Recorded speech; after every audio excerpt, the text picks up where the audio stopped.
Welcome to the inaugural episode of Derisky Business,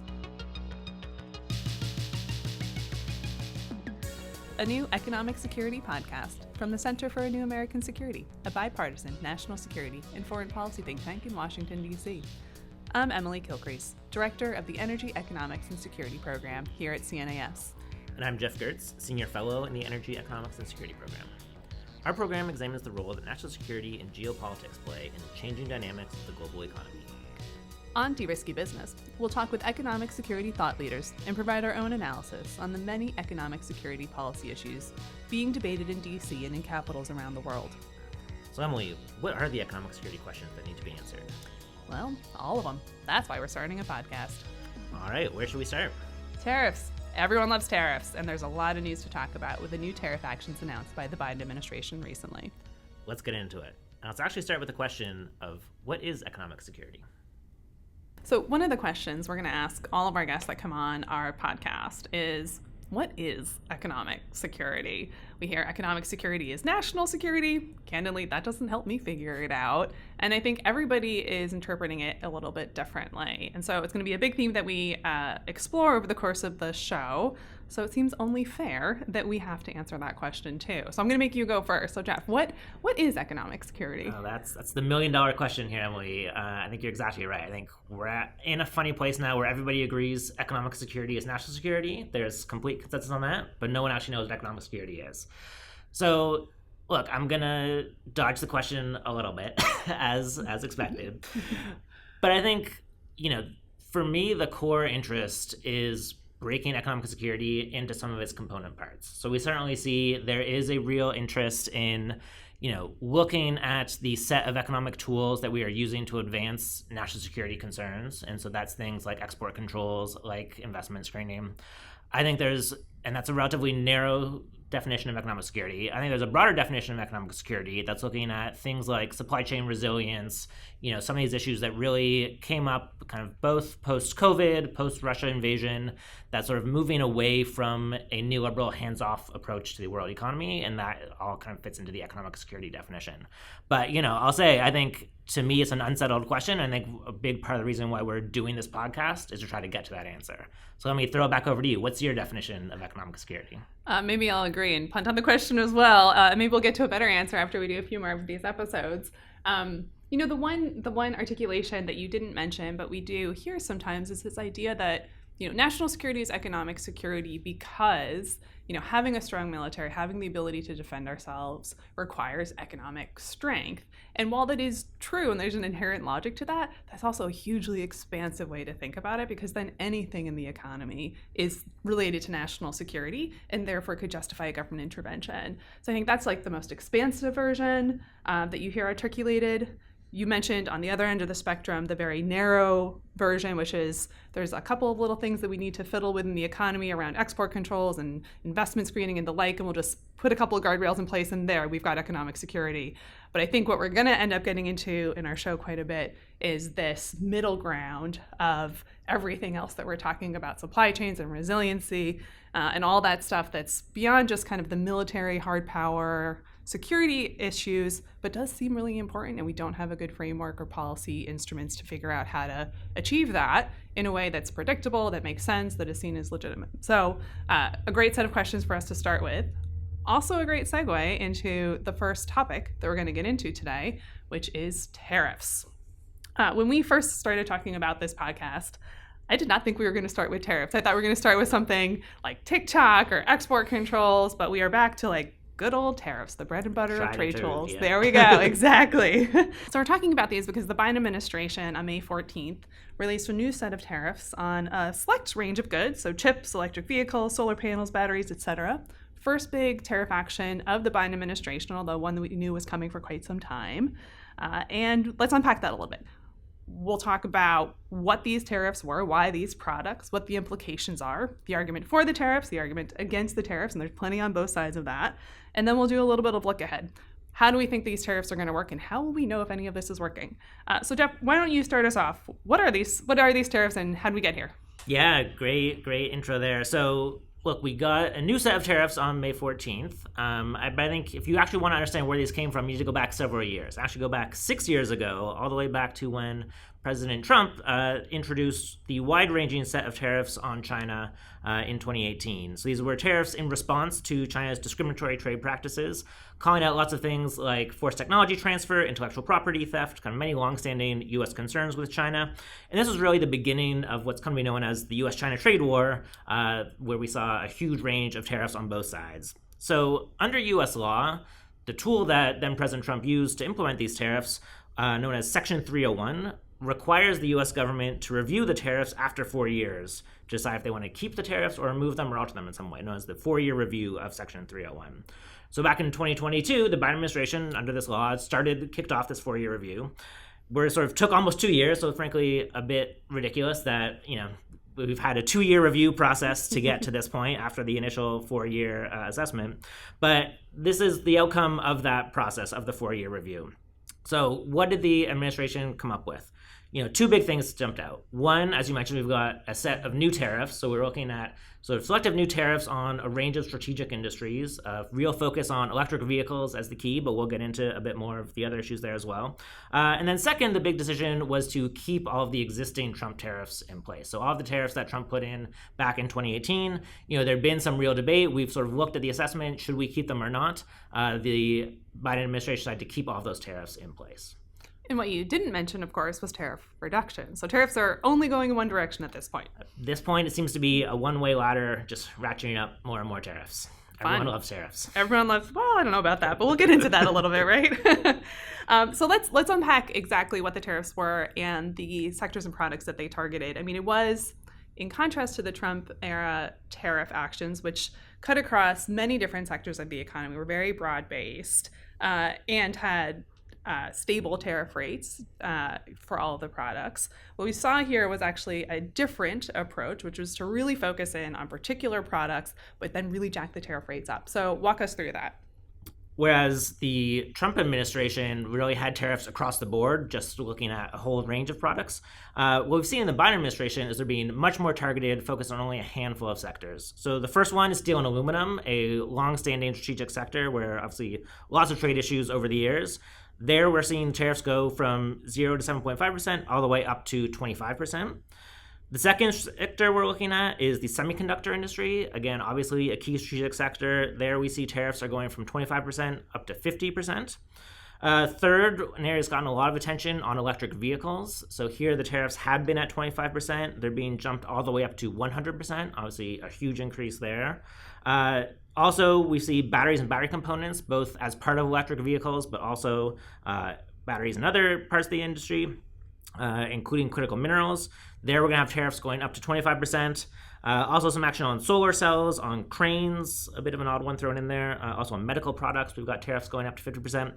But I think the overall approach here is looking at what are the key sectors that the administration is pursuing industrial policy on and wants to increase supply chain resilience, and how do tariffs fit into that overall toolkit? Yeah, no, that's great. Thanks. So let's think about why the administration decided to use this particular tool. I mean, we've done a lot of work at CNAS looking at export controls and industrial policy, but we haven't, at least in this administration, seen tariff actions to this extent.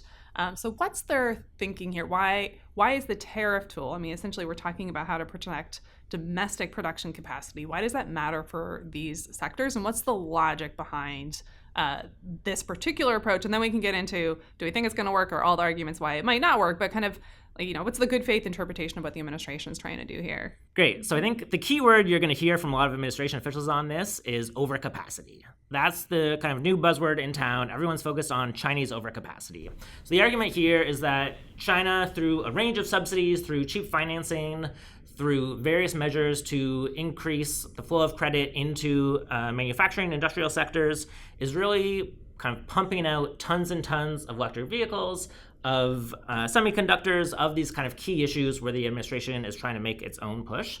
And the real threat here is that, as the administration is, for instance, spending $39 billion on semiconductors through the CHIPS Act, that there's a real risk that if we do not take some preventive action here, that all of those investments the administration is making are going to be sort of swallowed up by a flood of cheap Chinese imports. So really what we see is a sort of new approach to tariffs, and the idea that tariffs can be a preventive tool to prevent imports from coming in. Whereas traditionally what we've seen is that, after the fact, when you've got a whole bunch of imports in, you're doing a sort of anti-dumping investigation to figure out kind of, is that an appropriate tool? I think the administration is taking a kind of novel interpretation of what tariffs can be and using them to complement their industrial policy strategy. Yeah, the idea of preventative tariffs, super interesting, right? I mean, because traditionally when you think about tariffs being used to protect domestic industries, as you noted, it's after the fact. And one of the critiques of those approaches, of traditional trade remedy approaches or WTO litigation or whatever it is that these things just take a really long time to come to resolution. And so you've got these legal proceedings that go for years, and in the meantime, your domestic industry is just getting slaughtered, right? So I think it seems like what the administration is trying to do is learn lessons from past experiences and say, we can see this coming. We can see that China, despite, all economic indicators that it should have a different growth model and should move away from overinvestment and overcapacity, it's not doing that. There's no signs that it's going to change its growth model. So that's going to lead to this excess capacity of these key goods that will come into the United States. We're seeing that. We're trying to get ahead of that, which is actually fairly unusual for U.S. government policy to see something and try to get ahead of it in that sort of preventative way. Yeah, again, I think if you look back at the last 20 years of the U.S. approach to China, often what we've seen is the U.S. is sort of fighting the last war a little bit, trying to catch up, trying to sort of, how are we responding to where China was 5 years ago? I think this is the United States trying to get ahead of that, to really be looking forward, to say, look, we see, China's building the chip factories now, the production that's going to come online next year, the year after that. We need to act today to prevent that from overwhelming U.S. markets in the meantime. So that's the argument for the tariffs. And I'm fairly sympathetic to it, right? You've got to try something different. If everything we've tried in the past hasn't worked, let's try something different, right? But there's obviously arguments against the tariff. So let's give those a fair shake as well here. Maybe the first one to start with is, of course, the economic argument against tariffs, right? So tariffs, the traditional economic argument against tariffs, of course, is that instead of protecting your domestic industry, you're actually shielding them from competitive pressures, and so they don't have to work that hard, right? So do you buy that? Yeah, certainly if you open up The Economist, the Financial Times, this is the argument you're probably going to see, right? The sort of traditional pro-free trade folks are going to have the same concerns about these tariffs as they would any tariffs. And I think, there's definitely a real logic there. I think, we can look at a little bit and learn some experiences from the Trump tariffs implemented before. There's always this question of who's actually paying for the tariffs. I think the evidence is now pretty clear, including from U.S. government's own evidence. So the U.S. International Trade Commission came out with a big 300-page report in March of 2023. And, what it really found, looking at the impact of both the Section 232 and the Section 301 tariffs, is that it was overwhelmingly U.S. people who paid the price for those tariffs. And so we saw that, when the United States imposed tariffs on China, you saw, yes, a big drop in imports in those sectors, but you also saw prices go up in those sectors. Again, if you're a producer of those goods, maybe you see prices going up as being a big thing. But for all the consumers who worry about inflation and cost of living, that is a real concern. And I think that is a real trade-off of this approach.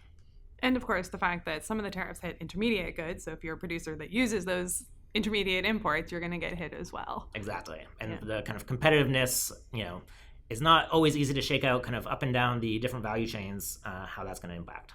No. One potential difference between these tariffs and tariffs that we've used historically over the course of U.S. history, there is this real effort to think of the tariff just as one tool in the toolkit. So when you look at the sectors that are targeted by this most recent action, like take chips, for example, as you noted, we're pouring tons of money in. So we're doing that run faster approach domestically to kind of get the domestic manufacturing capacity up.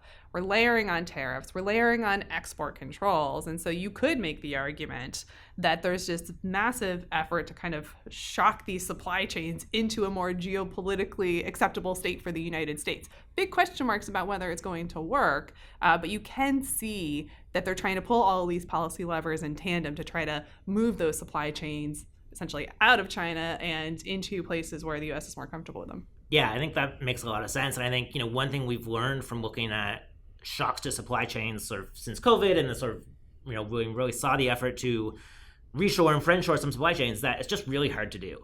That the way supply chains developed over many, many years, you need a real comprehensive policy toolkit to actually shift supply chains. And so, tariffs as one piece of that toolkit, I think makes sense to me. Mm-hmm.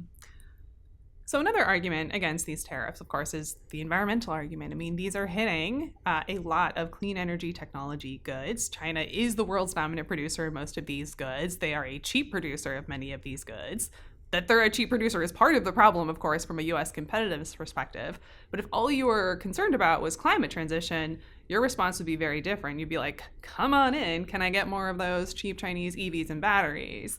And one of the interesting pieces about this action is like, clearly the Biden administration, I'm sure, weighed these dynamics, and it came down on the side of de-risking, not on the side of climate transition. Yeah, no, I'm sure this was a heated debate within the administration across these issues. And I think we've seen, since it's come out, a lot of pushback from some of the environmental community. And I think there's legitimate to say that, the reality is because of these tariffs, it's probably the case that in 2025, there are going to be fewer electric vehicles on U.S. cars than there otherwise would be. That is a cost that we are paying here. I think, if you're the Biden administration trying to say, how is this consistent with our overall support for the green transition and our long-term vision on clean tech, probably what you would say is that, yes, it's true there's a short-term hit that electric vehicles are going to be more expensive, but that in the long term, what we really want to do is develop our domestic industry around clean tech. And so that's why we are spending all these billions of dollars in the Inflation Reduction Act. That's why we're making big investments in clean tech. And that to make those investments sustainable, we need this protection from China's overcapacity in cheap electric vehicles.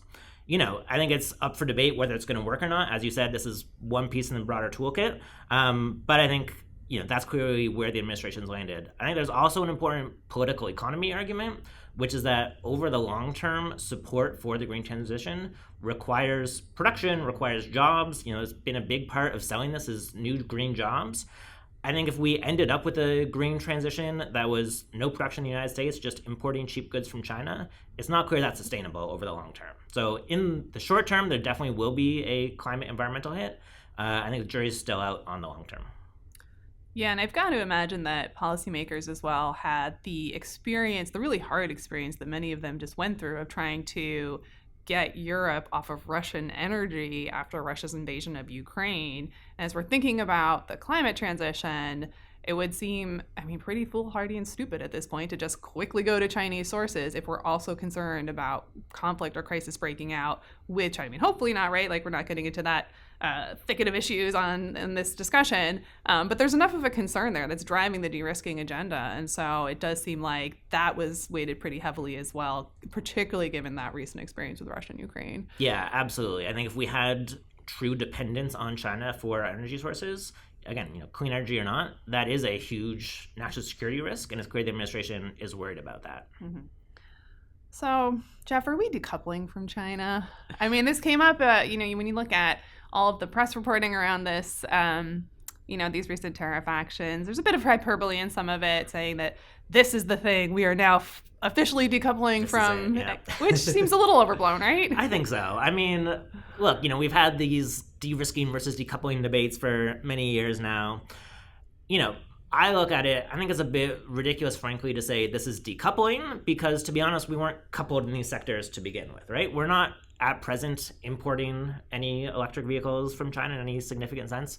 We're importing very few chips, at least final chips, although we'll kind of get into the sort of embedded chips question maybe in a minute.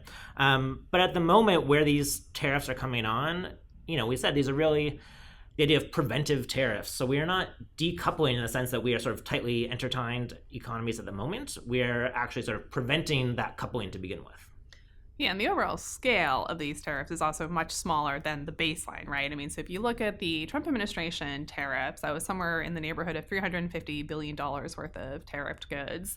The estimates are $18 billion, so magnitude smaller here. And again, as you noted, not hitting those products that are currently entering the market. So I agree. I think that's a little bit overblown here. It seems fair to say it's intensified de-risking, right? It's just part of that continued pattern of taking actions to tease apart some of these supply chains or prevent future entanglement.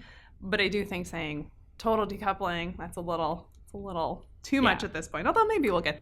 So I think one thing that we've missed a little bit is that, yes, while we're focused on the new tariffs that we're putting in place, looking at these subset of strategic industries, The Biden administration also made the decision to keep all of the existing Trump tariffs in place. And that's maybe where you get more to the broader U.S. China economic relationship. Of course, it always was an option that the administration could have scaled back some of the Trump tariffs, could have taken steps to further increase our economic relationship there. But they chose to keep all those tariffs in place. And I think to me, that's the maybe more interesting decision that I think has flown under the radar a little bit in the public debate over this.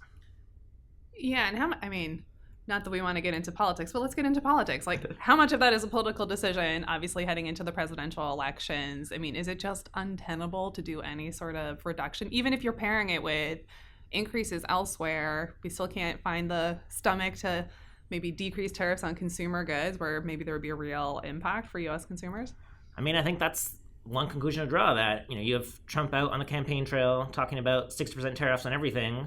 The Biden administration did not want to be taking any moves seen as, unilaterally disarming from China. And, for better or worse, the status quo now is the 2018 Trump tariffs, and that's the world we're living in.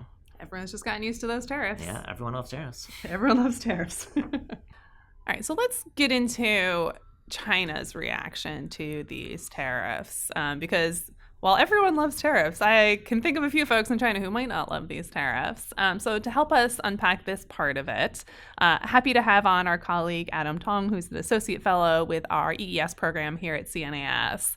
So Adam follows Chinese economic statecraft and has been looking at the reactions from China to these tariffs. So big picture, Adam, what are you seeing so far in terms of what China thinks? So I think, first of all, China is probably not entirely surprised by the new tariffs hike, right? So the U.S. has been voicing concerns about China's capacity access, particularly in the green tech sectors, for quite some time. The issue of overcapacity was one of the main subjects that were discussed during Secretary Yellen's visit to China in April. And U.S. officials likely signaled to their Chinese counterparts that things were on the move. And really, beyond the U.S.-China trade, the European Union is in the process of conducting a series of anti-subsidy probes in Chinese products, the most high profile of which is the one on Chinese EVs that will be concluded in early June. So the topic of trade tensions featured prominently in Xi's recent visit to France, where the Chinese leader tried to mitigate some of the EU's concerns on trade. And this is also really not a trend limited to the West. Latin American countries, including Chile, Brazil, Mexico, and possibly Colombia, will all raise or have already raised tariffs on steel products from China.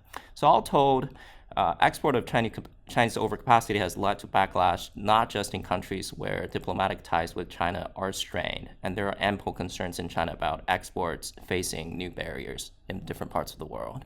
Great, Adam. That's super helpful. And yeah, I think that framing that this is not a surprise to China that there's a concern about overcapacity, makes a lot of sense. Maybe it'd be great to hear a bit more. What do you think, how is China going to respond? So yes, they weren't surprised by it, but also, they're likely to take some retaliatory actions themselves. We know there were serious retaliatory actions from the original Section 301 tariffs under the Trump administration. So, what has China signaled that it's going to do so far? And maybe do you think there will be additional retaliation to come?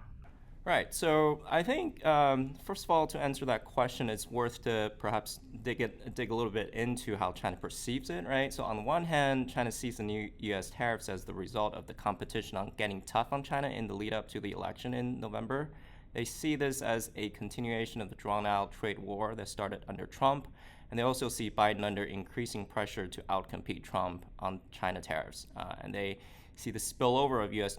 domestic politics into trade policies as something that's inevitable in the election year. On the other hand, China also sees the latest round of tariffs as emblematic of U.S. increasing use of trade measures in the competition with China. China sees the new tariffs hike as more targeted and limited in scope compared with the approach taken by Trump. The preemptive nature of the tariffs, these sectors' current limited share of China's aggregate export, and the phase-in mechanism will probably make Beijing think of it as relatively more tolerable than measures taken by President Trump. That said, China's Ministry of Commerce has vowed to take countermeasures. Already, China has been launching an anti-dumping probe into a type of engineering plastic often used in production of auto parts and electronics imported from the EU, U.S., Japan, and Taiwan. It is hard to say for sure what exactly China will target in retaliation, But I suspect that their response will probably be proportional because escalating trade tensions is currently not in China's interest at the moment. Given that both the US and China are trying to stabilize the bilateral relationships, and also because China's economic headwinds at home doesn't really permit a full-on trade war with the US. But also notable here is China has focused on directing warnings more toward the EU. A state-affiliated social media account, for example, has warned about European exports dependency on China in wine, dairy products, and also the aviation industry. China's Chamber of Commerce to the EU also released a statement which said it was informed that China may consider raising tariffs on imported large engine vehicles from the EU and the US to 25%. So clearly, Beijing doesn't want the EU to join force with the US on tariffs, as there will probably be more to lose for Chinese EV makers in the European market. I think the same can be said of the German car makers in China. Great. Yeah, I think that point is really interesting, thinking about how will China respond both in the US and in Europe. As you mentioned, definitely the European and Chinese EV markets are much more entwined at the moment than US and Chinese markets. And I think Europe is already very much dealing with the flood of EVs coming in. So kind of seeing how that plays out will be key to this bigger picture as well. I feel like we could introduce a new favorite parlor game on this show, which is what's China going to hit in its retaliation next, right? This always comes up. We had this with the TikTok case where we're all playing guessing games around what they were going to do in response to, the bill that finally passed that forced or is attempting to force divestment of TikTok. This cycle of retaliation, the tit for tat, is really important to watch, right? Because as Adam mentioned, so far it's been relatively proportionate. China is clearly trying to not escalate with its response, but still feels like it needs to respond. My guess previously was that clean energy tech would be a great sector for China to hit because it is so politically sensitive. Wine and whiskey are popular flavors, right? Because those are politically sensitive. You can get at really key constituencies. Clean energy kind of plays that role. But what do they do in the context where it's the U.S. who's actually taking measures that cuts off some of that trade? I think it'll be really fascinating to watch. Yeah, that political dynamic of picking the specific product that's, from a particular congressional district in Wisconsin and choosing those tariffs is always a fun game to watch. That's right, Wisconsin cheese and Kentucky whiskey. Okay, so we've talked about the argument for tariffs, the argument against tariffs, China's reaction to the tariffs. How will we know if this is working? If these tariffs are playing the role that the administration thinks that they're going to play over the next years? How do we look for metrics of success? What does that look like? Yeah, that's such a key question on here. And look, I think there's a lot of different ways that we could define success here. So there's a relatively low bar, simple bar, which is that are the tariffs succeeding at keeping Chinese products out of US markets? I think on this level, they're likely to succeed, right? I think if you are putting a 100% tariff on electric vehicles, that's going to be pretty, easily will be set prices high enough to keep Chinese cars out of the US market. Again, at least the Chinese cars that are being shipped directly from China to the United States. There's a more complicated question, which is what about Chinese car companies that are building factories in Mexico, like BYD is considering, and importing into the United States from Mexico? That's a tricky question that, frankly, these tariffs at the moment aren't really going to do anything about. Similarly, I think if you look at semiconductors, right, if you have a 50% tariff on semiconductors being sent from China to the United States, that's really going to effectively kill that trade.